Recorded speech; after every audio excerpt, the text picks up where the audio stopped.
வணக்கம் மக்களே. இப்போ தான் இன்றைக்கு ஸ்ரீலங்காவிலேருந்து வந்து இறங்கினேன். ஆகஸ்ட் 14 ஸ்ரீலங்கா போனால் இன்றைக்கு தான் தேதி 20 வந்து இறங்கியிருக்கிறேன். எங்கள் தோட்டத்தை பாருங்க, நல்லா மழை பெஞ்சு பூசணி எல்லாம் காய்ச்சிருக்குது.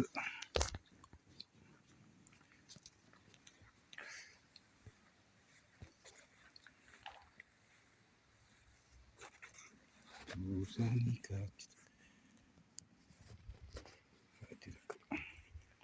வெங்காயம் பூசணி எல்லாம் போட்டுட்டு தான் போனேன். ஒரு மாதம் கொண்டு வந்து எல்லாம் தங்கட வாட்டில் எல்லாம் காய்ச்சிருக்கேன்.